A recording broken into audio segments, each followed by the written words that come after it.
Students. पिछली video में आपने पीएच के बारे में, विभिन्न पदार्थों के पीएच मान के बारे में, इन सब के बारे में पढ़ लिया है और कौन से पदार्थ में कौन सा अम्ल पाया जाता है। तो अब देखना है कि जो पीएच मान है उसका हमारे जीवन में क्या महत्व है, किस तरह से वो हमारे डेली लाइफ में कहीं ना कहीं हमारे लिए लाभदायक है। तो पहले मैं आपको बता देता हूँ कि पीएच मान जो है वो किस तरह से लाभदायक है। सम एग्जाम्पल्स जैसे कि जो पेड़ पौधे हैं वो मिट्टी के एक विशेष पीएच मान पर ही होते हैं। अगर पीएच मान में चेंज आएगा तो पेड़ पौधे की जो ग्रोथ है वो नहीं हो पाएगी। दूसरा क्या है कि हमारा जो स्टमक है, आमाशय है, उसमें हाइड्रोक्लोरिक एसिड रिलीज होता है। तुम छोटी क्लास में पढ़ चुके हो। तो क्या है, जिसका पीएच मान होता है 2.0। कई बार क्या है, जब हम कुछ ज़्यादा तीखा या जिसमें ज़्यादा मसालेदार हो उसे खा लेते हैं, स्पाइसी फूड मटेरियल्स खा लेते हैं, तो ऐसी कंडीशन में उस रिलीज होने वाले एसिड की जो अमाउंट है वो बढ़ जाती है, जिसकी वजह से क्या होती है, शरीर में, स्टमक में, आमाशय में क्या होती है, अति अम्लता होती है, एसिडिटी बोलते हैं जिसे। तो उसके लिए आप क्या करते हैं, कोई ऐसा पदार्थ खाते हैं, ऐसा पदार्थ लेते हैं जो एसिडिटी को कम कर दे।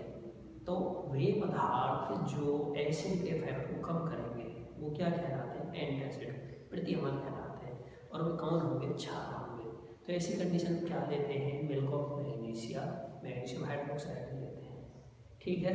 आगे पॉइंट जो है पीएच मान का, कि जब बारिश के पानी का पीएच मान 5.6 से बिलो हो जाता है, कम हो जाता है, तो वो बारिश क्या कहलाती है, पीएच वो क्या कहलाती है, जब पीएच मान 5.6 से कम हो जाएगा तो अम्लीय वर्षा कहलाएगी, एसिडिक रेन कहलाएगी। ठीक है। ऐसे ही मुंह के अंदर जब लार का पीएच मान 5.5 से कम हो जाएगा तो वो क्या है कि जो दांत है वो नष्ट होने शुरू कर देंगे, दंत क्षय हो जाएगा, टूथ डिके होना स्टार्ट हो जाएगा। वैसे तो दांत जिसके बने होते हैं वो, जहाँ तक वो जो परत चढ़ी होती है वो होती है एनेमल की। शरीर का सबसे कठोर हिस्सा एनेमल है, जो किसका बना होता है, कैल्शियम फॉस्फेट का। वैसे तो वो जल में नहीं घुलता है, लेकिन क्या है, जब हम खाना खाने के बाद मुंह को साफ नहीं करते हैं तो उसमें क्या है, मुंह में उपस्थित बैक्टीरिया भोजन के टुकड़ों के साथ क्रिया करके अम्ल बनाते हैं और वो अम्ल धीरे धीरे दांतों को नष्ट कर देता है। ऐसी कंडीशन में वही है, क्षारीय दंतमंजन का प्रयोग करेंगे, क्योंकि अम्ल बढ़ रहा है, क्षारीय दंतमंजन का प्रयोग करेंगे तो उसे कुछ हद तक सही करने में हेल्प करेगा। आगे क्या है, पीएच मान जो है हमारे रक्त या हमारा शरीर जो है वो भी उचित फिक्स पीएच मान पर ही काम करता है। और जो जीव जंतु हैं वो एक सेल्फ डिफेंस के लिए, खुद को बचाने के लिए भी अम्लों को रिलीज करते हैं, जैसे कि मधुमक्खी में डंक में फार्मिक अम्ल होता है। तो ये सब पीएच मान का महत्व है। देखिए,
कार्यरत होता है, उसमें अगर चेंज आएगा तो क्या है, वो अतिमत्ता का कारण बनेगा। ठीक है। इसे सही करने के लिए वो मैं ले लेता हूँ टू क्योर एसिडिटी, अतिमत्ता को ठीक करने के लिए एंटासिड्स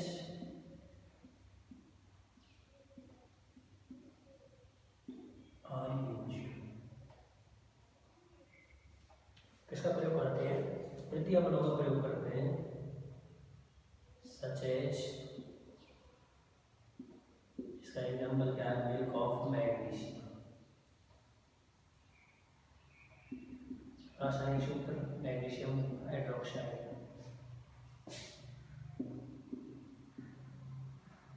क्योंकि इसमें क्या होता है, क्षार होता है, बेस होते हैं इसमें। ठीक है। एंटासिड क्या होते हैं, होते क्या हैं ये एंटासिड, इसकी डेफिनेशन में लिखता हूँ।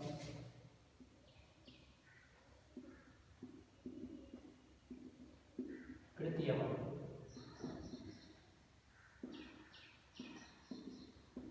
those basic substances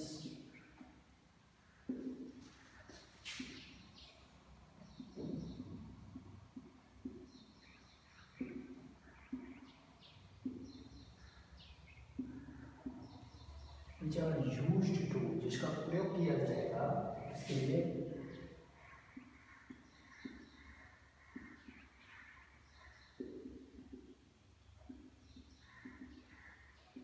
अम्लों का प्रभाव कम करने के लिए जिसका प्रयोग किया जाएगा वो क्या कहलाते हैं, एंटासिड कहलाते हैं, तृतीय अम्ल कहलाते हैं। ठीक है, देख लीजिए इसको।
तृतीय अम्ल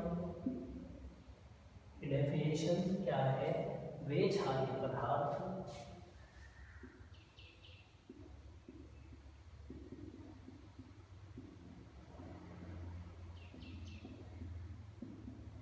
जो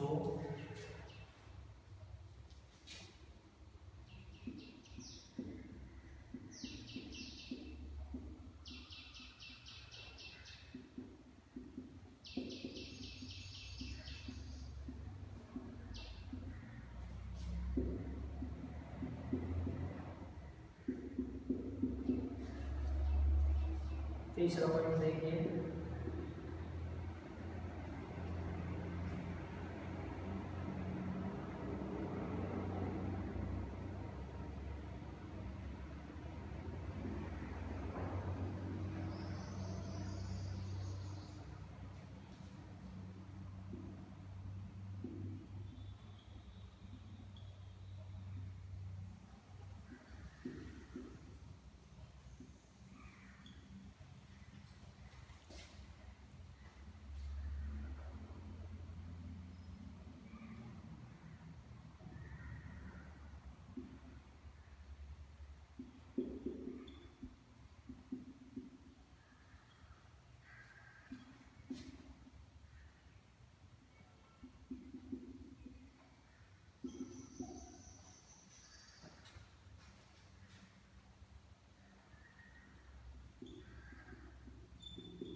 से कम हो जाता है, 5 मिनट बाद से कम हो जाता है, तो इट कॉज टीथ डिके, यह दंत क्षय का कारण बनता है।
ठीक है, टीथ डिके का रीजन दंत क्षय का कारण मैंने बता ही दिया है कि दांत जो है वो शरीर का सबसे कठोर भाग पदार्थ होता है जिससे बने होते हैं, जिसे क्या बोलते हैं, एनेमल।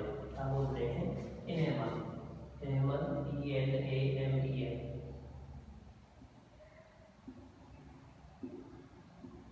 और ये एनेमल इस चीज का बना होता है, कैल्शियम फॉस्फेट। इसका बना होता है, शरीर का सबसे कठोर पदार्थ है ये, लेकिन फिर भी ये नष्ट हो जाता है। क्यों?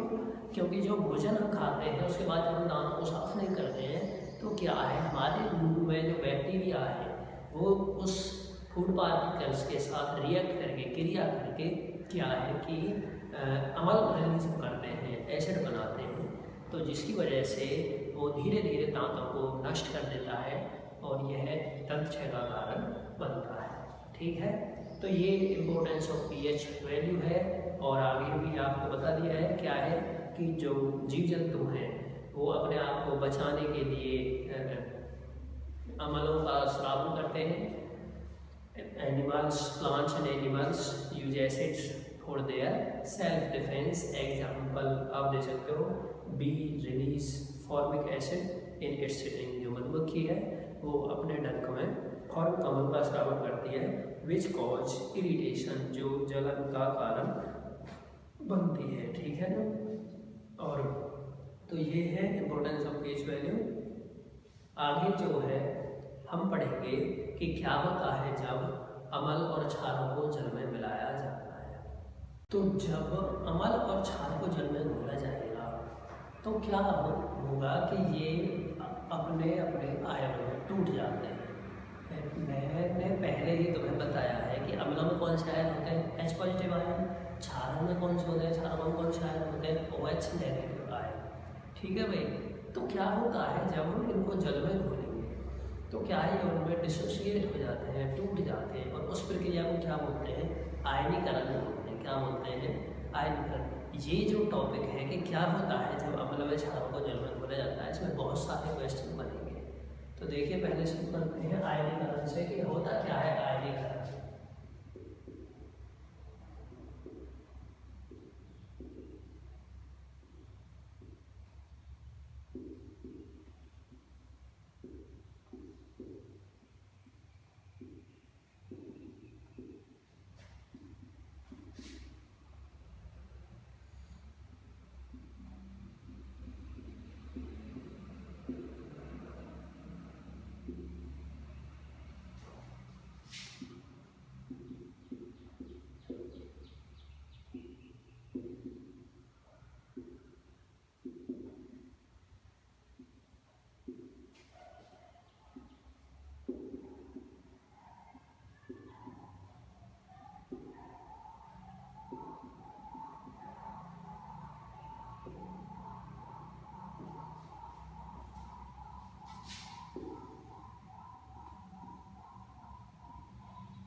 सिंपल समझ में कि जब अम्लमय क्षारों को जल में घोला जाएगा तो वो अपने आयनों में टूट जाते हैं और इस प्रक्रिया को क्या बोलते हैं, आयनीकरण बोलते हैं। एक एक करके मैं बताता हूँ कि अम्लों को जब जल में घोला जाएगा तो क्या होगा, क्षारों को जब घोला जाएगा तो क्या होगा। ठीक है ना, तो देखिए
ठीक है, क्या है कि जब अम्लों को जल में घोला जाएगा तो क्या बनाएंगे, वो H पॉजिटिव आयन बनाएंगे। वे H पॉजिटिव आयन स्वतंत्र रूप से नहीं रह सकते, फ्री नहीं रह सकते, तो क्या होगा कि कंबाइन करेंगे वाटर मॉलिक्यूल के साथ और क्या बनाएंगे, hydrogen ion H positive sorry H3O positive ion बनाएंगे। ठीक है ना,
देखिए HCl हाइड्रोक्लोरिक अम्ल, इसको जल में घोलना, क्या अपने आयन डिसोसिएट हो जाएगा H पॉजिटिव में और Cl नेगेटिव, टूट गया H पॉजिटिव में। मैंने बताया कि H पॉजिटिव स्वतंत्र रूप से नहीं रह सकते हैं, तो ये जल के अणुओं के साथ मिल जाएंगे, H पॉजिटिव प्लस H2O जल के अणुओं के साथ मिलकर क्या बनाएगा, H3O पॉजिटिव हाइड्रोनियम आयन कहते हैं इसे, इसे बनाएगा। ठीक है, ऐसे ही आयनाइजेशन ऑफ एसिड्स, हम लोग का आयनीकरण पढ़ लिया, आयनाइजेशन ऑफ बेसिस पढ़ लीजिए। अब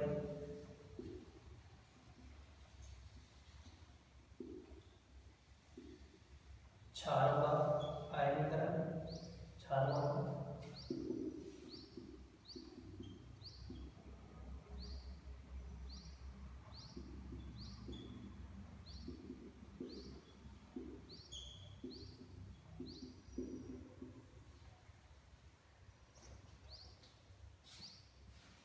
क्षार का एग्जाम्पल NaOH,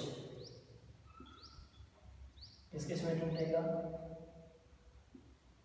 इसका मतलब है जल में घुलना, इन एरो का मतलब है प्लस H2O भी हम तो जल में घुलना, NaOH यहाँ एक्वा सॉल्यूशन है, ये जलीय विलयन है मतलब, तो किस किस में टूटेगा, Na positive plus OH negative बना दिया। OH नेगेटिव, दूसरा देख लीजिए potassium hydroxide K positive plus OH negative. ठीक है ना, तो ये है, तो ऐसे ही क्या है, जो क्षार है वो भी क्या बनेंगे, OH नेगेटिव आयन बनेंगे। ठीक है भाई। आगे क्या है, एक और बात होती है, जब हम इनको जल में घोलते हैं तो इनके आयनों की सांद्रता में, कंसंट्रेशन ऑफ आयंस में प्रति इकाई आयतन के हिसाब से कमी आ जाती है, जिसे क्या बोलते हैं, डिल्यूशन बोलते हैं, तनुकरण बोलते हैं। देखिए उसकी डेफिनेशन भी,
देखिए जल में घोलने पर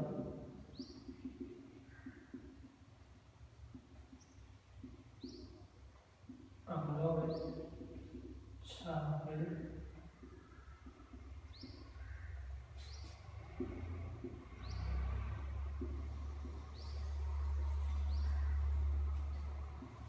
प्रति इकाई आयतन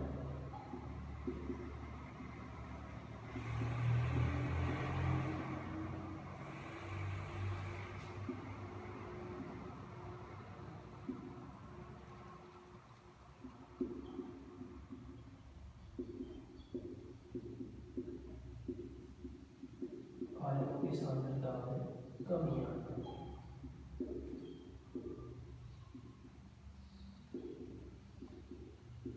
क्या कहलाता है, तनुकरण कहलाता है। ठीक है। एक चीज और, एल्कलाई क्या होते हैं, क्षारक क्या होते हैं,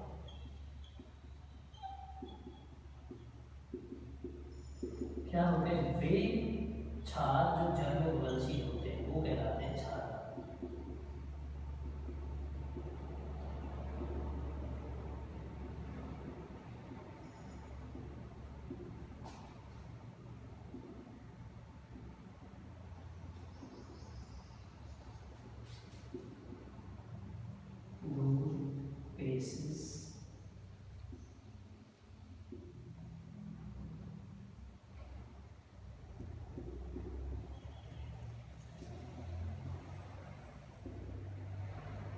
विच कैन बी जोल्डेड। तो ये तो हो गया यहाँ तक समझने के बाद। अब इनके बेस पर जो और क्वेश्चन बनते हैं कि अमल व क्षारकों को जल में घुलाने घोलने पर या बनाने पर क्या क्या होता है वो बता दिया। तो ये अपने आयन में जुड़ जाते हैं, जो प्रक्रिया आयनीकरण कहलाती है। अमल H positive ion hydronium ion बनाएंगे और जो क्षार है वो OH नेगेटिव आयन बनाएंगे। डिल्यूशन बता दिया, तनुकरण। तो आगे क्या है कि अमल जो है, एक क्वेश्चन बनता है कि अम्लों को जल में मिलाते समय सावधानी क्यों बरतनी चाहिए, या कभी भी अमल को ही जल में मिलाना चाहिए ना कि अमल में जल को, ऐसा क्यों है। तो क्या है, जो ये प्रक्रिया है, ये प्रक्रिया कौन सी, अम्लों को जल में घोलने की प्रक्रिया, उसमें से भी अभिक्रिया होती है एक्सोथर्मिक होती है, जो पहले पाठ में हम बता दी कि इसमें बहुत सारी अधिक मात्रा में हीट उत्पन्न होगी। तो अगर आप एक बीकर में जल लेते हो और उसमें ड्रॉप वाइज बूंद बूंद करके अमल डालते हो, उसमें अमल डालिए, थोड़ा सा उसे हिलाइए, फिर उसे की सहायता से उसे मिक्स करिए उसमें, तो क्या है वो प्रक्रिया स्लो होगी। लेकिन अगर आपने बीकर में अमल लिया और उसमें आपने जल डाला तो क्या है, वो प्रक्रिया अत्यंत ऊष्माक्षेपी होगी, हाईली एक्सोथर्मिक रिएक्शन होगी। ऐसी प्रक्रिया में क्या है कि जो द्रव है, जो लिक्विड है, वो उछलकर स्प्लैश आउट होकर के बाहर आ सकता है, और जो अधिक हीट की वजह से जो बीकर है, जो पात्र है, कंटेनर है, वो भी टूट सकता है, जिसकी वजह से जो है दुर्घटना हो सकती है, और जो बॉडी है, हाथ है या फेस है, वो जल सकता है। तो क्या है कि अमल में जल को मिलाने की प्रक्रिया अत्यंत ऊष्माक्षेपी है, तो कभी भी अमल में जल को नहीं मिलाना चाहिए, जल में ही अमल को मिलाना चाहिए। दूसरी बात यह है कि अमल सिर्फ और सिर्फ जलीय विलयन में ही अपना अम्लीय गुणधर्म प्रदर्शित करते हैं। ये क्वेश्चन बनता है, एनसीईआरटी क्वेश्चंस में दिया हुआ भी होगा कि ऐसा क्यों है। तो ऐसा इसलिए क्योंकि अमल जलीय विलयन में ही अपना H पॉजिटिव आयन प्रदर्शित कर पाएंगे, वियोजित हो पाएंगे, तभी वो अपने अम्लीय गुणधर्मों को प्रदर्शित करते हैं। क्वेश्चन और बनता है कि शुष्क हाइड्रोक्लोरिक गैस लिटमस पत्र को क्यों नहीं बदलती है। तो क्यों नहीं बदलती है शुष्क हाइड्रोक्लोरिक गैस HCl क्यों नहीं बदलेगी, लिटमस पत्र के रंग को, कलर को क्यों नहीं चेंज करेगी। शुष्क का मतलब है ड्राई, मतलब कोई एक्वस मटेरियल जलीय विलयन है ही नहीं, और अगर वाटर नहीं अवेलेबल है तो हाइड्रोक्लोरिक जो गैस है HCl है, वो अम्लीय जो अभिलक्षण है उसे प्रदर्शित नहीं कर पाएगी। तो ऐसी कंडीशन में क्या है, वो लिटमस पत्र का रंग नहीं बदलेगी। तो सिंपल सा क्वेश्चन बनेगा, क्यों नहीं बदलेगी, क्योंकि वहाँ जो है जल की उपस्थिति नहीं है, वो शुष्क है, और जल की अनुपस्थिति में अमल अपना व्यवहार प्रदर्शित नहीं कर सकते हैं। They can not show their acidic behaviour. ठीक है, और जो है और बनेगा कि अमल को जो जल में मिलाते समय सावधानी बरतनी चाहिए, और अमल का जलीय विलयन विद्युत का चालन क्यों करता है, ये बनेगा। जबकि आश्रित जल विद्युत का चालन क्यों नहीं करता, आश्रित जल बोलते हैं डिस्टिल वाटर को, ये क्वेश्चन भी मिलेगा आपको एनसीईआरटी में करना है ये। तो डिस्टिल वाटर क्या होता है, डिस्टिल वाटर आश्रित जल होता है 7.0, मतलब जिसका pH मान 7.0 होता है, आश्रित जल होता है, बिल्कुल शुद्ध जल हो, जिसमें बिल्कुल भी आयन नहीं हो, कोई लवण नहीं हो। तो क्या है, वो पानी विद्युत का चालन नहीं करेगा, जबकि जो बारिश का जल है, रेन वाटर है, वो विद्युत का चालन करेगा। क्वेश्चन ये राइज होता है कि वर्षा का जल विद्युत का चालन करता है, जबकि आश्रित जल विद्युत का चालन नहीं करता है। क्यों? तो क्योंकि वर्षा का जो जल है वो वायुमंडल से होते हुए आता है, एटमॉस्फेयर से होते हुए, उसमें वायुमंडल के SO2, NO2 मतलब ये ऑक्साइड्स मिल जाते हैं, और ज़मीन पर पहुँचते पहुँचते वो क्या बन जाती है, अम्लीय वर्षा बन जाती है, उसमें एसिड्स मिल जाते हैं, अम्ल मिल जाते हैं। तो वो तो विद्युत का चालन करेगा, क्योंकि वो जलीय विलयन में जाएगा और वहाँ जाते ही H पॉजिटिव आयन प्रदर्शित करेगा, तो विद्युत का चालन करेगा। लेकिन जो आश्रित जल है वो कैसा कंपाउंड है, कोवेलेंट कंपाउंड, सहसंयोजी यौगिक है। ठीक है, दो प्रकार के कंपाउंड होते हैं, आयनिक और कोवेलेंट। में समझा देता हूँ, मैं 9th में बता देता हूँ। इधर देख लीजिए, आयनिक होते हैं और कोवेलेंट दूसरे होते हैं, कोवेलेंट जिन्हें हिंदी में बोलते हैं सहसंयोजी। तो वही आयनिक कुछ होते हैं जो आयनों से मिलकर बनते हैं। इसका एग्जाम्पल है NaCl। क्यों? क्योंकि NaCl किस किस से मिलकर बनेगा, Na पॉजिटिव से और Cl नेगेटिव। एक्चुअली में क्या है, जितने भी आयनिक कंपाउंड होंगे वो इलेक्ट्रॉनों के किससे बनते हैं, आदान प्रदान से बनते हैं। ठीक है ना। लेकिन जो कोवेलेंट कंपाउंड है वो इलेक्ट्रॉनों के किससे बनते हैं, साझेदारी से बनते हैं। आदान प्रदान में क्या होगा कि एक तत्व इलेक्ट्रॉन देगा और दूसरा लेगा ही लेगा। Na पॉजिटिव और Cl negative. Na positive, Na ने एक इलेक्ट्रॉन दिया क्लोरीन को, दोनों के पास 8-8 हो गए। Na के पास से एक इलेक्ट्रॉन कम हुआ और क्लोरीन के पास एक बढ़ गया, आदान प्रदान हुआ है। जिसने इलेक्ट्रॉन दिया वो धनायन बनाएगा, जिसने इलेक्ट्रॉन दिया वो ऋणायन बनाएगा। लेकिन जो कोवेलेंट कंपाउंड होते हैं, सहसंयोजी होते हैं, जैसे कि मीथेन ले लो, CH4, स्ट्रक्चर क्या बनेगी, कार्बन के पास 4 हाइड्रोजन, सबके अपने अपने इलेक्ट्रॉन कंप्लीट, साझेदारी होगी, आदान प्रदान नहीं होगा, इलेक्ट्रॉनों की साझेदारी। तो उसमें तो आयन बनने ही नहीं है। तो आश्रित जल जो है, डिस्टिल वाटर जो है, बात यह है कि जो डिस्टिल वाटर है वो कोवेलेंट कंपाउंड प्लस एसिड यौगिक है, उसमें आयन होते ही नहीं है, और तो आयन नहीं तो वो विद्युत का चालन नहीं करेगा। जबकि वर्षा का जल जो है आयनिक कंपाउंड है, आयनिक यौगिक है, उसमें आयन होते हैं, क्योंकि बहुत सारे सल्फर डाइऑक्साइड या वायुमंडल के बहुत सारी अशुद्धियाँ हैं वो उसमें मिल जाती हैं, ठीक है। इसलिए वर्षा का जल विद्युत का चालन करेगा, कंडक्ट इलेक्ट्रिसिटी, बट जो distil water can not conduct electricity, वो विद्युत का चालन नहीं करेगा, ठीक है भाई। तो ये सारे क्वेश्चंस बनते हैं इनके बेस पर कि जल में अम्ल और क्षार को किस प्रकार घोला जाता है, मिलाया जाता है, या फिर पीएच मान के बारे में आपको बता ही दिया है। और आगे जो है आपको अब अम्लों के रासायनिक गुणधर्म पढ़ेंगे इसके बाद, और देन आफ्टर दैट जो कुछ यौगिक इस चैप्टर में दिए हुए हैं उनका निर्माण कैसे होता है, जैसे बेकिंग सोडा, ब्रंज चूर्ण, क्या क्या उनके प्रयोग है, वो सब पढ़ेंगे आगे। उसके बाद आपको